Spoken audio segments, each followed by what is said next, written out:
Hi guys. பாப்பாவும் தம்பியும் பசிக்குதுன்னு சொன்னாங்க. ஓகே வாங்க சாப்பாடு ரெடி ஆகிடுச்சின்னு சொன்னேன். இல்லை எங்களுக்கு சாப்பாடு வேணாம், ஆம்லேட் தான் வேணும் அப்படின்னு சொன்னாங்க. சரி ஓகே, ஒரு 5 நிமிஷம் வெயிட் பண்ணுங்கள், வெங்காயம், பச்சை மிளகாய், கொத்தமல்லி தலையெல்லாம் கட் பண்ணி உங்களுக்கு ஒரு சூப்பரான ஆம்லேட் ரெடி பண்ணி தரேன்னு சொன்னேன். அவங்க இல்லை அந்த ஆம்லேட்லாம் வேணாம், நாங்கள் வேறு ஒரு ஆம்லேட் சொல்கிறோம், அந்த மாதிரி செய்யுங்கன்னு சொன்னாங்க. ஓகே என்ன செய்யணும்னு கேட்டேன். ஃபஸ்ட்டு முட்டையை உடச்சி வெள்ளைக்கரு தனியாக மஞ்சக்கரு தனியாக எடுத்துக்கோங்கம்மா. வெள்ளைக்கருவு நல்லா கலக்கி விடுங்கன்னு சொன்னாங்க. ஓகே அப்படின்னு சொல்லி வெள்ளைக்கருவு நல்லா கலக்கி வச்சுட்டு மஞ்சக்கருவு அதுக்குள்ளே கலக்கி நான் கல்லில் ஊற்றி அது லேசாக வெந்ததும் திருப்பி போட்டுட்டேன். அது மேலேயே கலக்கி வச்ச அந்த வெள்ளைக்கரு இருக்குது இல்லைங்களா, அதையும் ஊற்றிட்டேன். அது மேலே ஊற்றுறதுக்கு பதிலாக நான் என்ன பண்ணிட்டேன்னா அதை சுற்றி ஊற்றிட்டேன். அதனால் பாப்பாவும் தம்பியும் அப்படி ஊற்றக்கூடாதுமா அப்படின்னு சொல்லி திட்டினாங்க. சரி ஓகே இந்த ஒரு தடவை விட்டுருங்க, கொஞ்சம் தப்பு பண்ணிட்டேன் அப்படின்னு சொன்னேன். சரி ஓகே நாங்கள் அப்புறமா அதை மூடி வச்சு ஒரு கொஞ்ச நேரம் கழித்து ஓப்பன் பண்ணி பார்த்தா நல்லா புசு புசுன்னு வந்தது.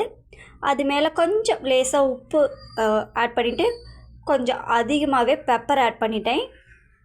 அதனால் பாப்பாவும் தம்பியும் என் மேலே ரொம்பவே கோவப்பட்டாங்க. என்னம்மா சொன்ன மாதிரி செய்யவே இல்லைங்களே அப்படின்னு. திரும்ப ஓகே நான் திரும்பவும் உங்களுக்கு செஞ்சு தரேன்ட்டு திரும்பவும் அதே மாதிரியே செஞ்சு ரெடி பண்ணேன். இந்த தடவை பார்த்திங்கன்னா சூப்பராக ரெடி பண்ணிட்டேன். பாப்பாவுக்கும் தம்பிக்கு இது ரொம்பவே பிடிச்சி